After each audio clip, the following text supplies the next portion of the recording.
Okay, I think we're going to make a start now. So welcome everyone to this webinar on accelerating innovation in clean hydrogen, which is based on a new large-scale and very comprehensive market assessment that was undertaken this year by the UN's Industrial Development Organization that commissioned the piece to Hinicio, who undertook the analysis. And this is part of a large-scale facility in the UNIDO, which is called the Accelerate to Demonstrate Facility, which we can give a bit of an overview of as well in this presentation. And this facility is funded by the UK government's Department of Energy, Security and Net Zero. So just to welcome everyone to this exciting webinar. We launched this market assessment at COP29 just a couple of weeks ago.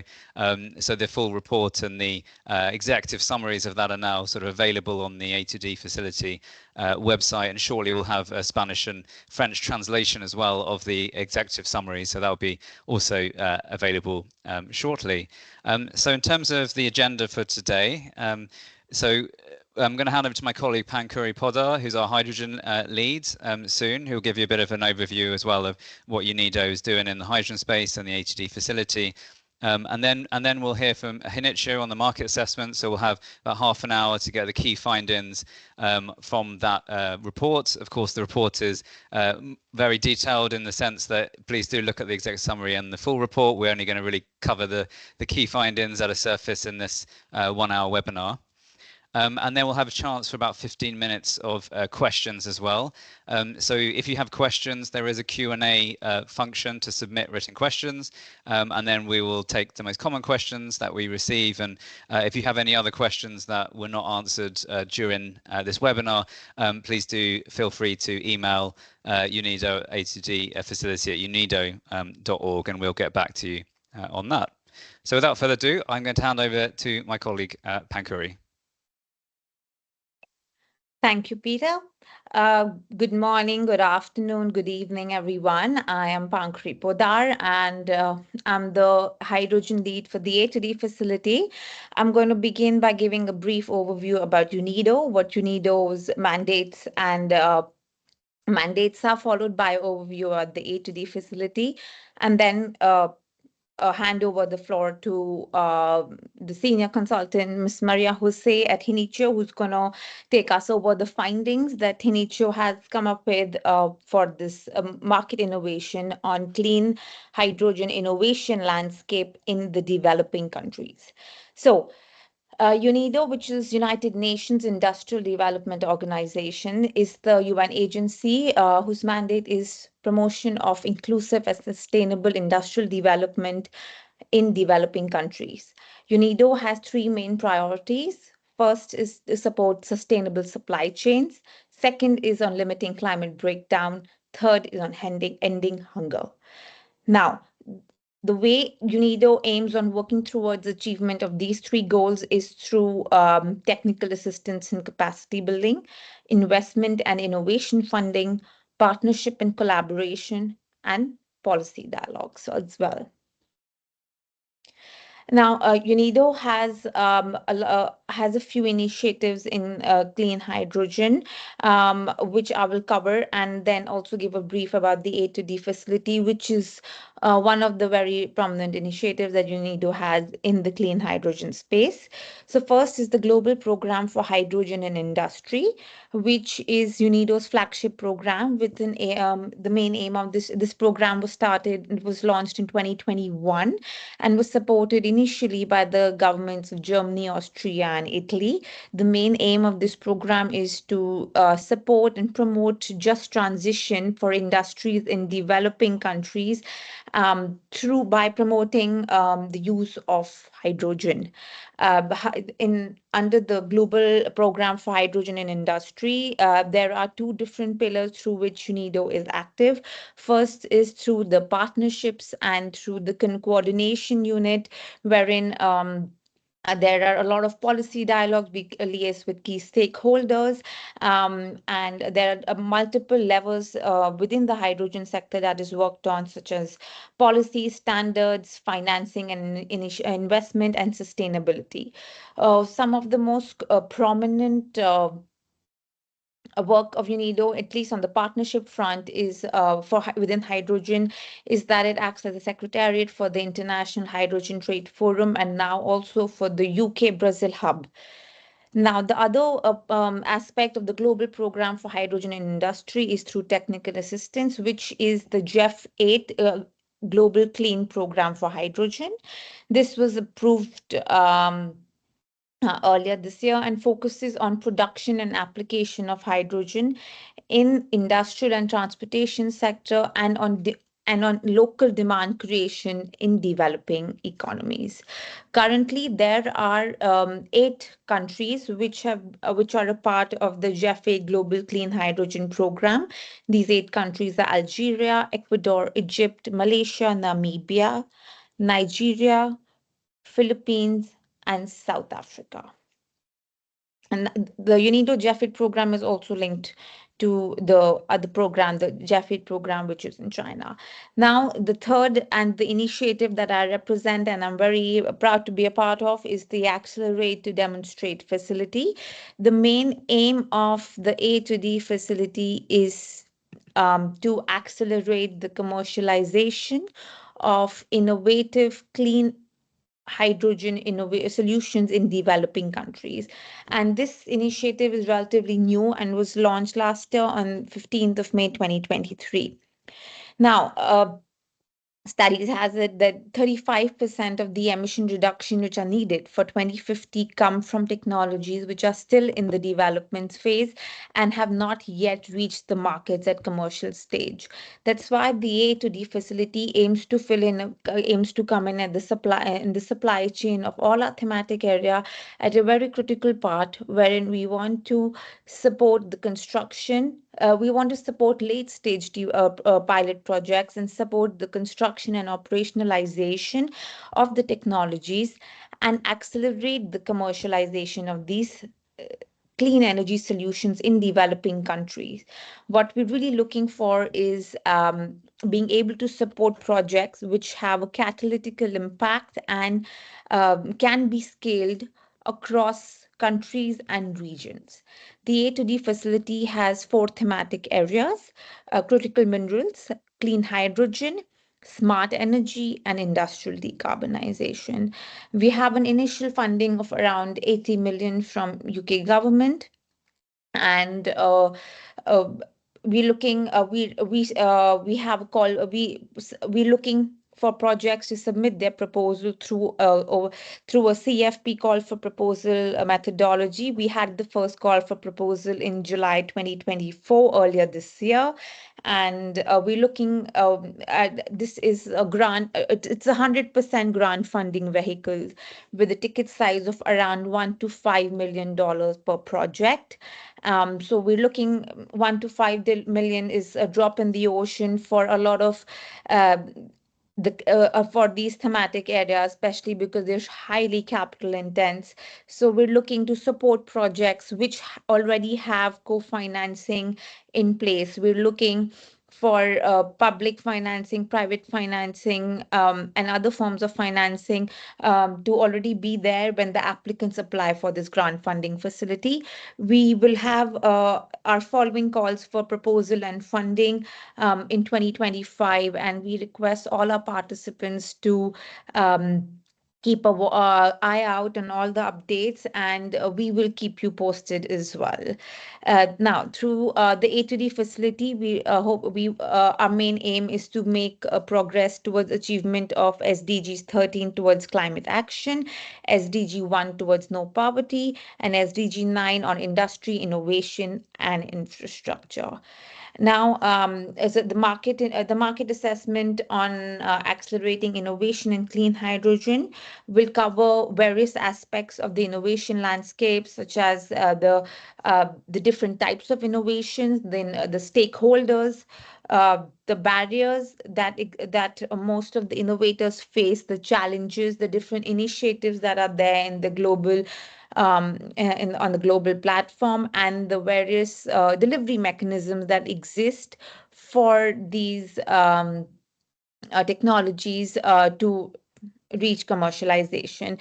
You can scan the QR code and go to the A2D facility website.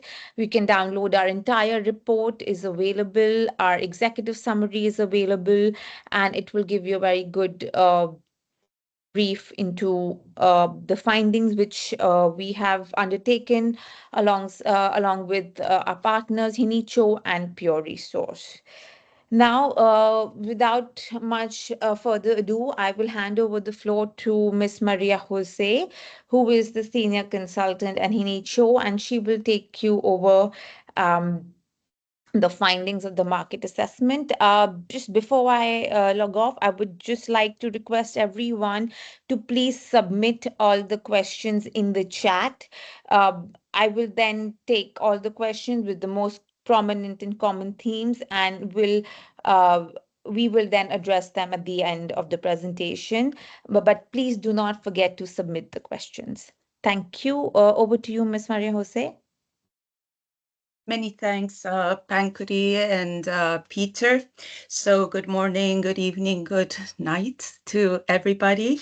I'm going to take you through the main findings of this great and grand study. First of all, I'm going to talk about Hinicio and who I am. Next slide, please.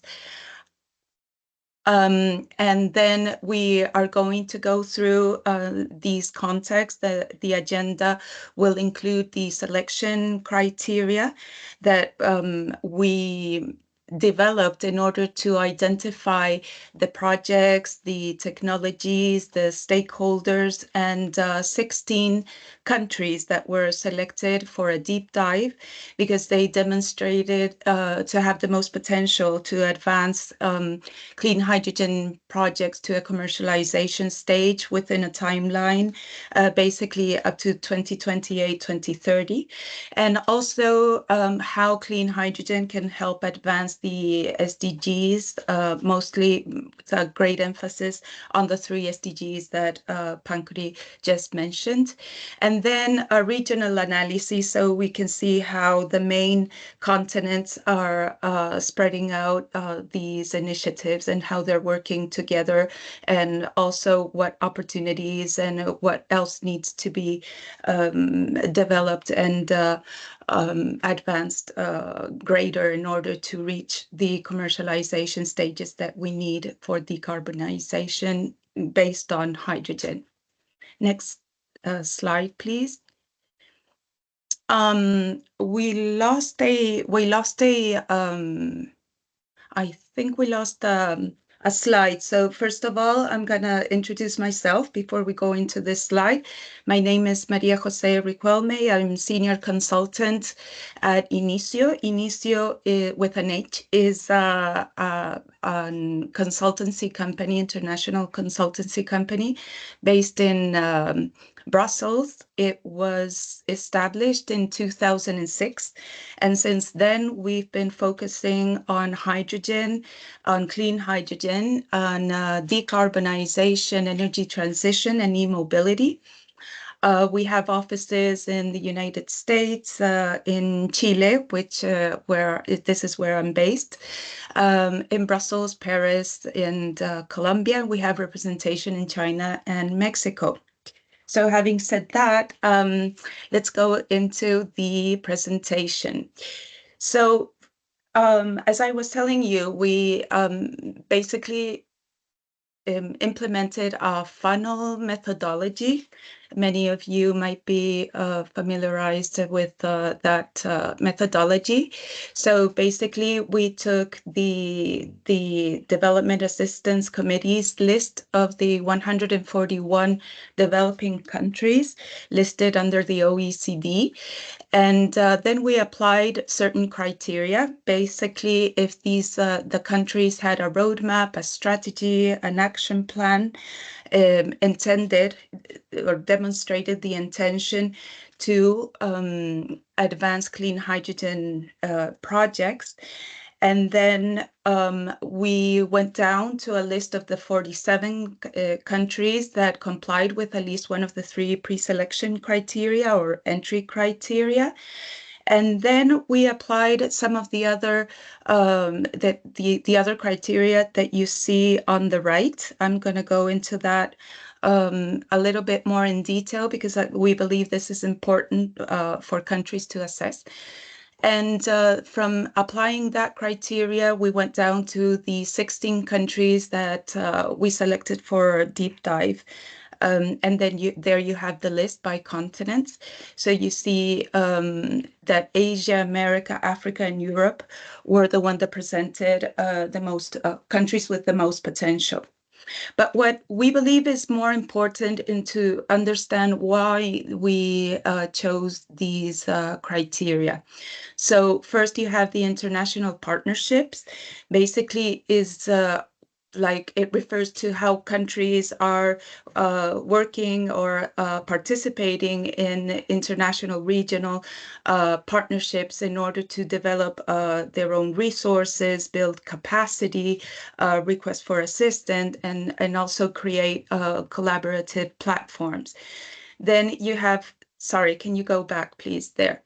Then you have the financing mechanisms referred to as delivery mechanisms. So basically these refer to how countries are trying to overcome their financial barriers and advancing or implementing pilot projects, small-scale pilot projects in order to advance and find more financial aid.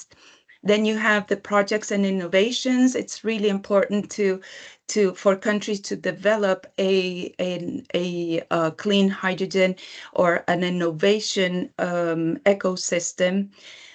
So basically, we focused on seeing which countries have a healthy innovation ecosystem.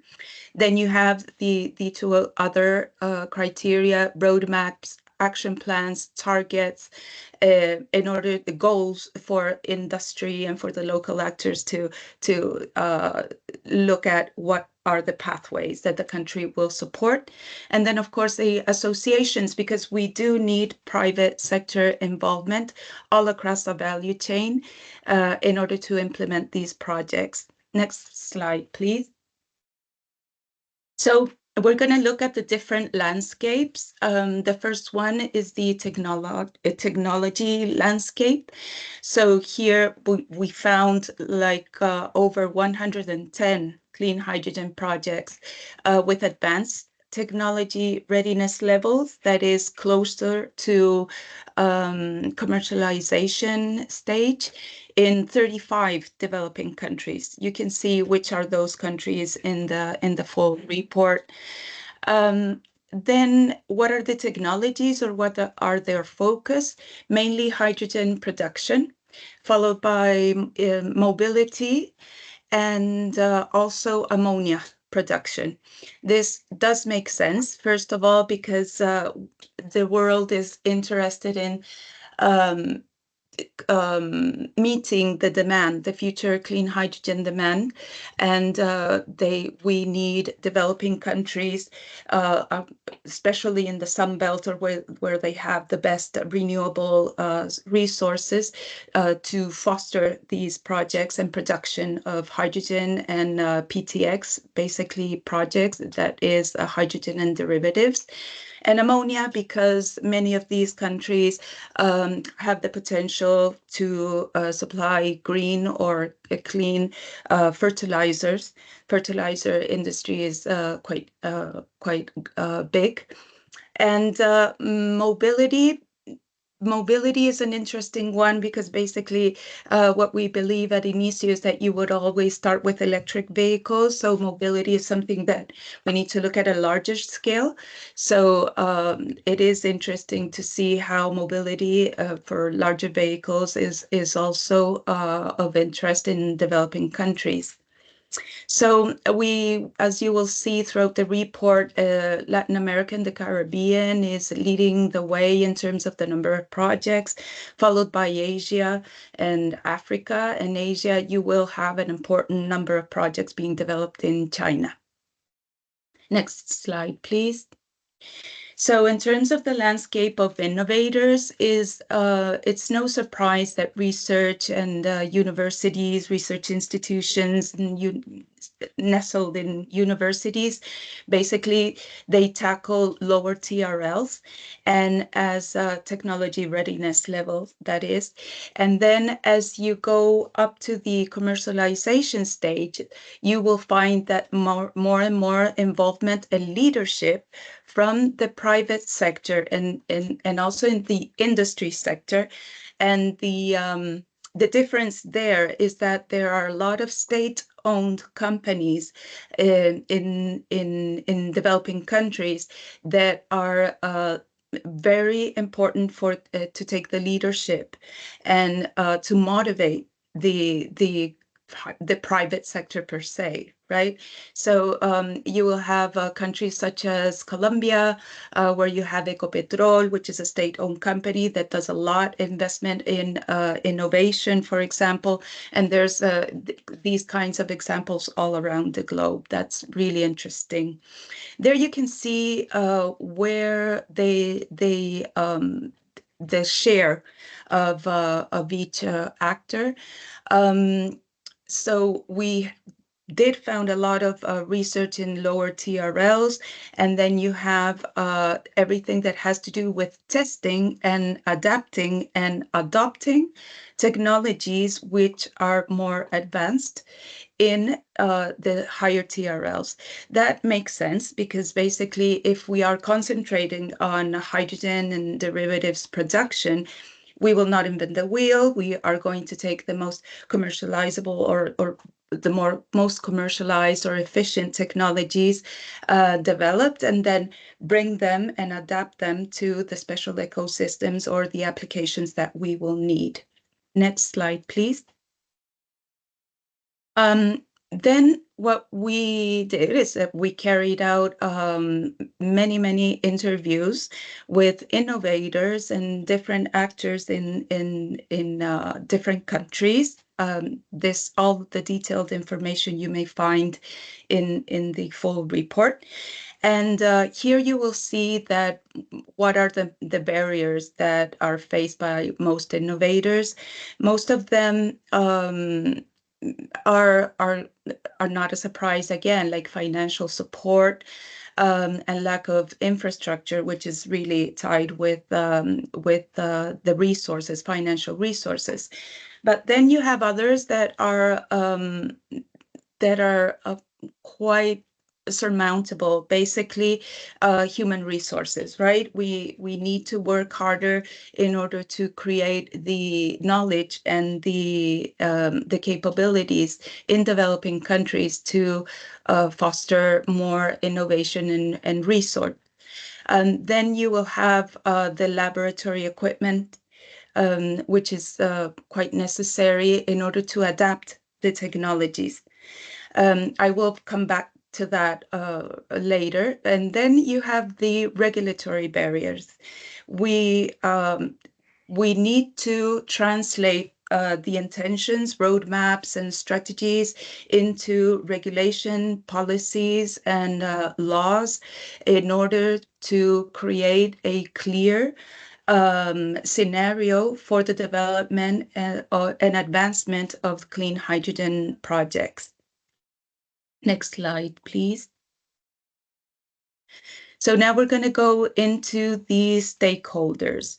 You will see here that in terms of what is a healthy, clean hydrogen ecosystem, you will always see that you will need governmental entities, the academia, innovators, hydrogen associations, and off-takers. And then, of course, the support from international entities. So this is like a relational map. So here what we wanted to show is how, it's a bit complicated, but how these should interact. First, I'll start with academia. The academia in our countries is really important because they will have field research. They would better understand local conditions, and they will provide specialized knowledge for government entities. So not all of the governments have strong technical teams inside the government. So they need advisors that come from the scientific and the technical world in order for them to have better data. On the other hand, research centers may have test benches, for example, natural laboratories, or also they may have like some links that may allow them to have technology watch at an international level. And this is important also for the off-takers and for the private sector along the value chain, because they will understand better which technologies might function or may have a better performance in a certain environment. So then they also have an important role in creating innovators in terms of startups or new solutions, and giving birth to this innovation like ecosystem in the country. And innovators will always interact with the hydrogen associations, because suppliers, for example, of electrolyzers, or not all electrolyzers are the same in terms of the applications. They will need to be optimized. They will need to be tested.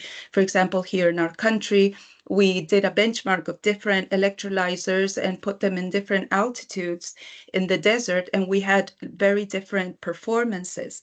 So things like that is very interesting to develop together with the private sector in the research and innovation ecosystem. And then all of this data may go to the government, and the government will have technical data in order to work with the international entities to adjust their assistance and their delivery mechanisms to exactly what they may need in the country, and make better use of the resources. Next slide, please. So let's go and see what are the initiatives. Initiatives here in this context have to do with what kind of actions and policies and programs are the different countries implemented at a national, regional, and international level. So we found that national initiatives, in-country initiatives, will focus on policy and regulatory development. The regional ones will have to do with regional hubs and collaboration and knowledge sharing. And international effort is basically directed to funding and technical assistance. So here the findings are that 28 of the 141 developing countries have published up to now national hydrogen strategies or roadmaps. This is a changing scenario. Okay, so just parentheses here, we have committed an update, a couple of updates and monitoring on how countries are working. So this may have changed up to this date, but this is something that we need to keep monitoring. And then 14% mention of these strategies mention support for innovation and technology development. So this is something that we need to support. Then in terms of hydrogen hubs, in-country hydrogen hubs, a lot is being planned and announced, but only China has one fully operational hub up to now. Next slide, please. So some of the national initiatives that are in place Of course, regulations, incentives for research and development. For example, Brazil, that has this 1% of the net earnings of the electricity companies must go into R&D for sustainable solutions. Then you have the regulatory sandboxes, which is quite important for hydrogen because they involve security and safety issues. So the regulatory sandboxes are useful to control the testings and the experimental environment. So that is something that is really important in terms of hydrogen. Some certification schemes like Certilac and others in Brazil and Latin American countries. And then you have the hydrogen hubs. As I said, these are very interesting because they bring together the private and public and the research sectors. Next slide, please. What we see here is that regional initiatives are very positive and very relevant and important for sharing technical expertise, promoting knowledge exchange, and also capacity building.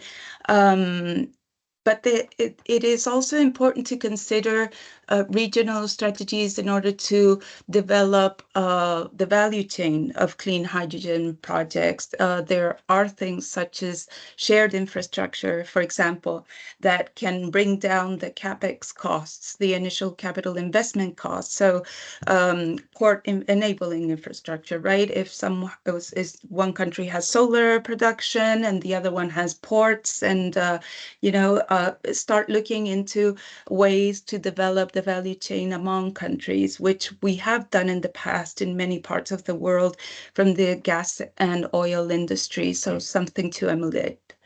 Next slide, please. There are gaps in terms of the international initiatives. So they tend to overlap a bit. And they support like pre-feasibility studies, the development of regulatory frameworks. They focus a lot on helping the government develop their frameworks, which is fine, technical and financial assistance. But there are topics that are not that still need to be detailed and tailored to the different countries. As I said, laboratories, materials, this you can see that there is some correspondence to the other two market assessments that Unido's A2D facility has launched and is presenting this week.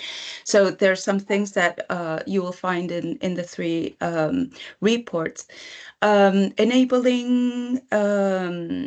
Enabling infrastructure, for example, renewable production, transmission lines that happens all around the world, not only in developing countries, and then port infrastructure, etc.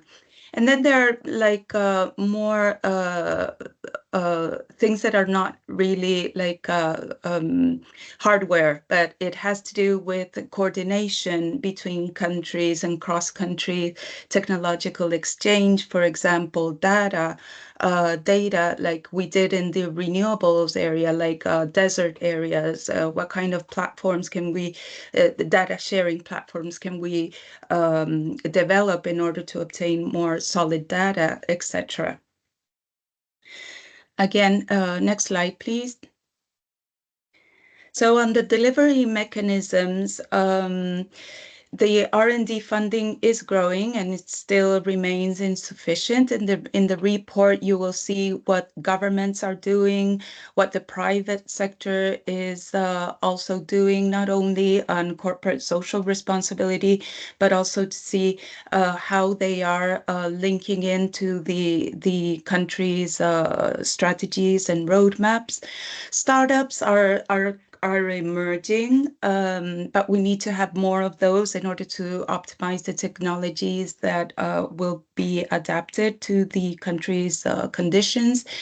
And and also to see different business models and ways to attract more investment into the countries. Next slide, please. So here you will have the risks that have been identified in the advancement of clean hydrogen projects: supply, market or offtake, infrastructure barriers, macroeconomic risks, and technological risks. And there on the column in the right, you will see different mechanisms that we found or have identified in the different countries, which are a lot, are quite, they are like well known. But there's a lot of them. There's a lot of creativity, and these have to do with specific, basically the emphasis that you will give and the amounts that you will give to each one will depend on the size of the risk and how you, the conditions, local conditions you have to manage them. Next slide, please. Then you will have some examples of how the stakeholders are working together. So here you will have an example in Namibia, the government of the hydrogen energy, and how they have already created like 40-year concession agreement. In Latin America, you will have the multilateral banks, development banks, and international financial financing initiatives, and how they're working together and providing the technical assistance, especially on how to evaluate and assess projects and advance their roadmaps. And also, well, India is offering like very strong subsidies. You can see all of those examples in the full report. Thank you. Next slide, please. Then you will have the an evaluation of the Sustainable Development Goals and see how clean hydrogen will support the advancement and or contribute to the achievement of the Sustainable Development Goals. So first, you will have the direct links to the SDGs 1, 9, and 13. So in early stages of clean hydrogen project development, you will have the stimulation, of course, of infrastructure development, research, innovation, knowledge creation, job creation, and hopefully supporting the decarbonization of internal hard-to-abate sectors. And then as advancing into later stages to commercialization, you will have you will see social and economic transformation and enhanced quality of life, and of course contributing to the net zero ambitions.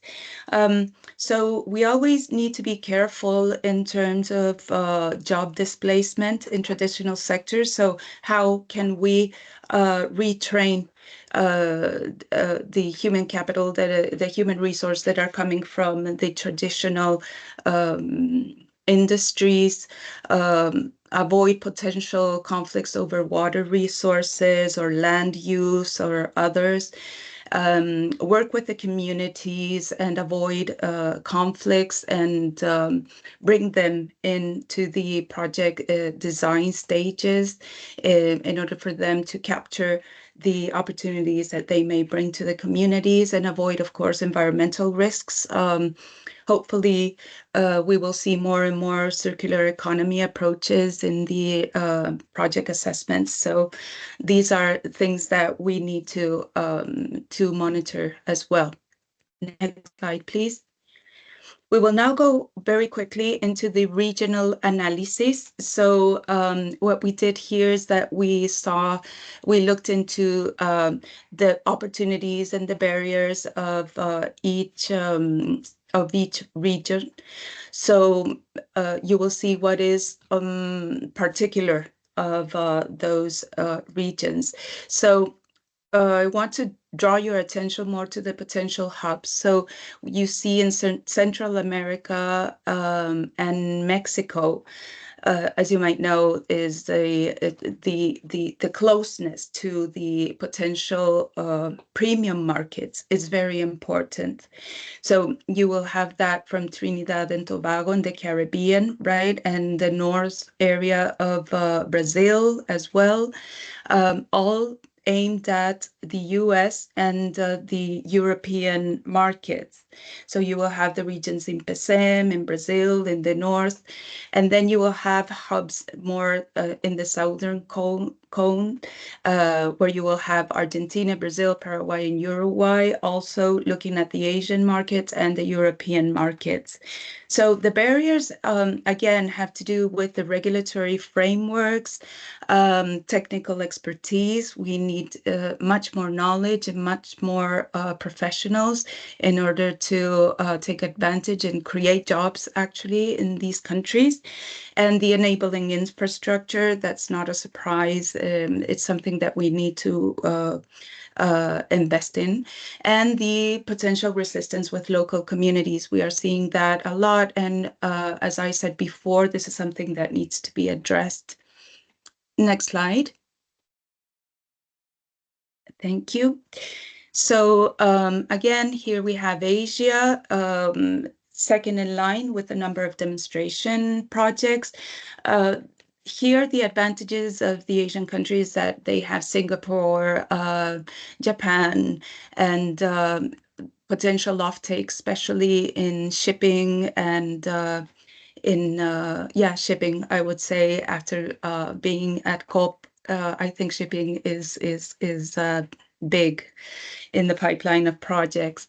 So there are two things, if you see in terms of the barriers, and the first two are have to do with regulatory diversity and the differences in the access to technology.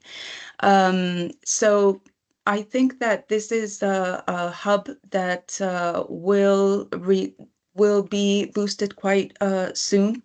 And it has a very good potential because also the delivery mechanisms that Japan and Singapore are looking at is the contracts for difference, which is very promising because it takes it's much more well known to the industry. So next slide, please.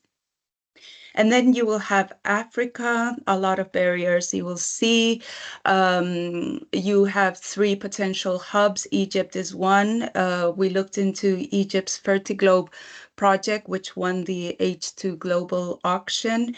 That is going to be very exciting. And then you have the southern countries, which are moving forward. Namibia, looking at their shared infrastructure initiatives. And then you have, of course, the potential hubs in Morocco, Mauritania, Senegal, Tunisia, and Algeria, basically looking at Europe.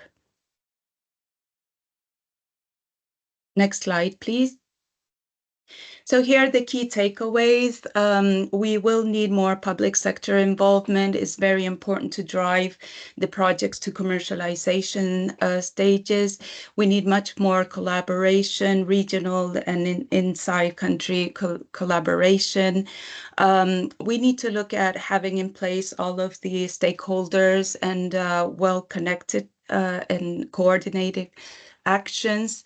Adaptation and local research, local data is very necessary to obtain high quality technology and economic evaluations. The other ones, basically, we will look at the value chain, and I can take a lot of questions on that, but I think that they all make sense, and we have to promote production in the developing countries. And still many challenges and barriers, and they need to be addressed country by country. So thank you. I can open up the floor for Pankuri to take the questions. Yes, absolutely. I think we're super timely. Thank you so much, Ms. Maria Jose, for a very comprehensive presentation about the findings. And okay, so for the questions, I will pick up. We've got quite a few questions, but I'm going to club them up. And some of the common themes that we have received are a lot around the economics and the market viability. So, one of the questions that we received is, given the high costs associated with hydrogen production and the infrastructure, what are the different strategies that developing countries can adopt to make clean hydrogen projects uh, commercially viable and competitive with conventional energy sources? Okay. So basically, we see a lot of differences among the developing countries. Okay, I don't want to. There are different sizes, and the local and internal demand will vary a lot from one and another. So. I think there's two aspects. If you take countries that have like India or Brazil, and that have a high internal demand for hydrogen, for example, in fertilizer industry, steel industry, or what we call hard to abate industry. That is important because it ensures the first step of the demand, and then you can partner up with exporting or international companies, big companies that look at also volume, basically like exportation. So you can gather that demand, and having that in place, you can have and secure offtake. Then there are other types of countries which are much smaller, like Costa Rica, for example, in the Caribbean. And there you have a different scope. So basically, you are looking at exporting, for example, if you're exporting coffee, and you're aiming at greening your local production for the export market and premium market, it's a totally different thing. So there is a different willingness to pay on behalf of the target market. So how to make that is basically no country will do it alone. No country will do it without government and international partnerships. And we need to understand our own local country conditions, and which will be the target market, and then go back and present and design the nice and beautiful projects to tackle that in a scalable way. Okay, got it. Thank you so much, Ms. Maria. We have one question which is more technical and it's quite interesting. How do you think, how is altitude affecting the electrolyzer working performance? Is there, it's a bit more technical and scientific, Yeah, yeah. and would you be able to share your thoughts or some information or data that you have from your experience on altitude and its relation with the electrolyzer performance?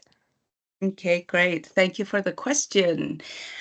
Here, there's two things I wanted to highlight with this question. First of all, is that well, in terms of altitude, it has to do with the oxygen available. So, but then you will have other conditions. The type of it's very similar to the solar industry. So you will have different kinds of soiling. You will have, for example, in our country, the north of the desert, the highest radiation, you will have a lot of great conditions, but then you will have the mining sector. So the soil that deposits on the different technologies can have different metals. And then there is the closeness to the sea, which has different degradation because of the humidity and the saltiness of that humidity. So you will have different conditions, and that's what I was trying to highlight. We need to test. We need to have data. I come from the research world, and so I know that it is important to give confidence to the different off-takers and the companies along the value chain to make the right technology selection. And of course, to whoever asked that question, I would be more than happy to provide the results of that study. Super. Absolutely. This is a very interesting question, and yeah, it's very good and very enlightening to know so many different factors that go behind the functionality of the electrolyzers and the efficiency, which impact the cost of hydrogen eventually that is being produced. Exactly. Yes, so no, that is wonderful. Thank you so much. Now we have a question associated with technology transfer, which is about how can developing countries bridge the technology gap and encourage technology transfer to enable local adaptation and Yeah. scaling up of Okay. clean hydrogen technologies. I think that's a very good question.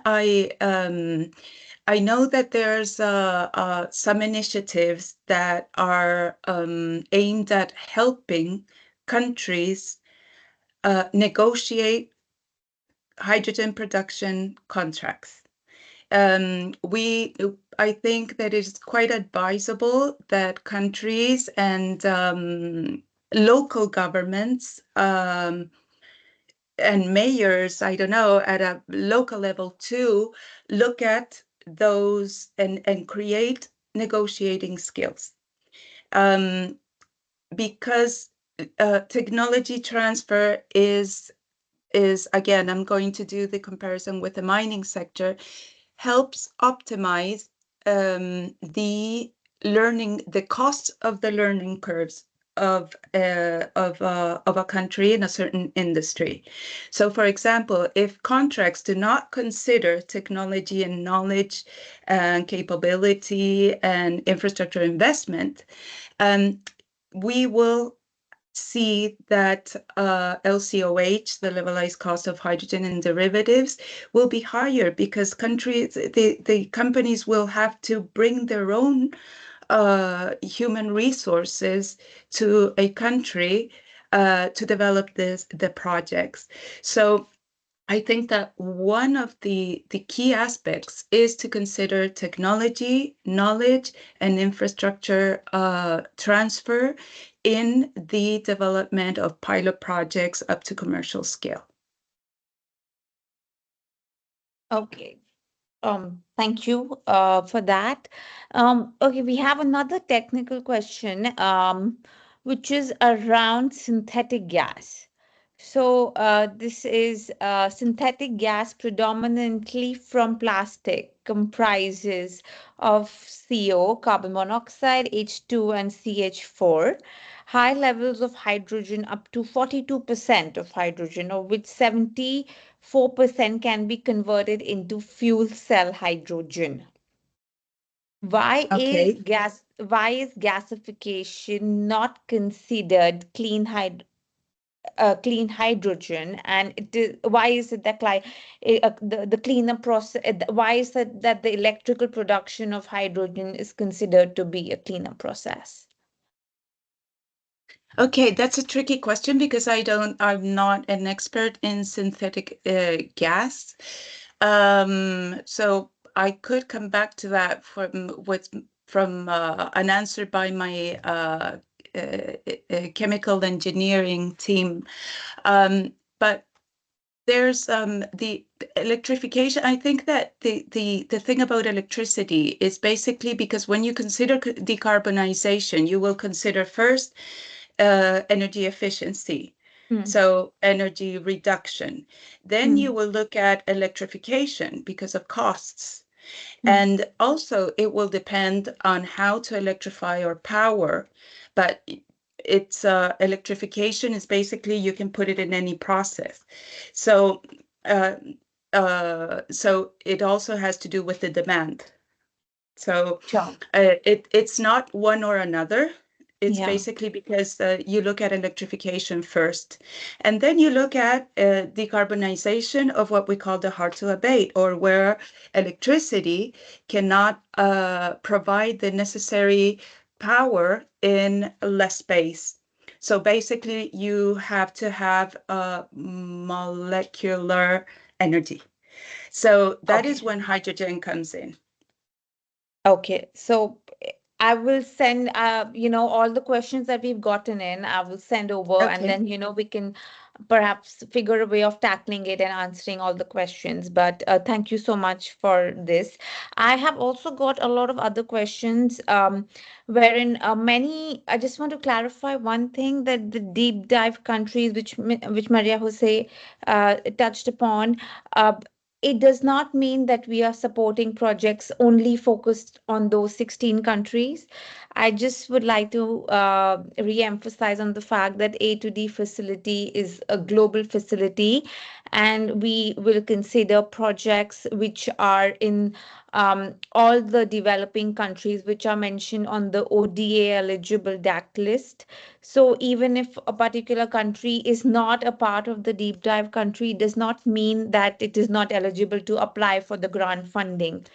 Um, I request everyone to please note that even though your country might, or the project where your country is situated might not be on the deep dive list, it does not mean you're not eligible to apply. You are eligible to apply for the grant funding opportunity, and you will be considered equally. And just re-emphasizing again that the A2D facility is looking to support small number of large-scale projects. As mentioned earlier, we're looking at supporting projects which can be scaled and have a catalytic impact and effect, which can be measured and which can be replicated across the regions. That's exactly why Hinicio and Pure Resource also undertook such a big, large-scale market assessment, and uh, there is no upper limit or lower limit to the number of projects we will support, but we have a it's more about the kind of projects we want to support, the ones which have a large scale impact, the one which have a transformational impacts to have a catalytic effect uh, globally. And we will have a second call. Our documentation from the first call is anyways available on public domain. And we request everyone to please follow us, uh, keep us stay in tune. This presentation, the recording, everything will be circulated to all the attendees. And I've also got some comments saying that the link on the website might be broken. We will look into it, but everything is available. We'll make sure it's available. We'll also circulate everything possible. And yeah, I think with that, I would like to hand over the floor back to Peter for the closing remarks. Thanks a lot, Pankuri, and thanks a lot, Maria Jose, for that excellent presentation. And yeah, I'll be very quick. Just in closing, as Pankuri said, this will all be available on the website as well. So the executive summary, which is currently in English, but there will be Spanish and French translations of that will also come as well. And the full report, which is about 300 pages. So there's a lot of detail in terms of quantitative, qualitative analysis. So please do go into the details. Obviously, we can touch the surface in these slides, and these slides will also be available and published on the website. Also, as Pankuri mentioned, do sign up to sort of our mailing list, because that's how you can keep really up to date with the next call for funds that we do, the next call for proposals, and that will obviously outline the criteria for what we're going to support, as well as in terms of the boundaries of what we're going to support as well. So do keep on the mailing list so you can keep up to date with all of that. Just to flag that we have a couple of other webinars. So yesterday we did a webinar on the critical minerals market assessment that we also launched at COP29, and that market assessment is also available on the website. And tomorrow we have a webinar on our third market assessment, which is at 2:00 CET time, on smart energy and industrial decarbonisation in developing countries. So also looking at accelerating innovation. So with that, just to close and to say, if you have any further questions that we couldn't cover today, we had quite a lot of questions, so we couldn't get to every single question. So apologies for that. Do feel free to send those questions by email to a2dfacility@unido.org. But with closing, I just want to say thanks, Maria Jose and your team, Hinicio, for doing an excellent job on this market assessment. It's very comprehensive and be really useful for shaping decisions, policies, initiatives, future programming on clean hydrogen in developing countries. So it's an incredibly useful piece of work. So with that, we'll close. So thanks very much, everyone, for joining today. Thank you. Thank you. Thank you, everyone. Thank you. Goodbye. Thank you. Bye.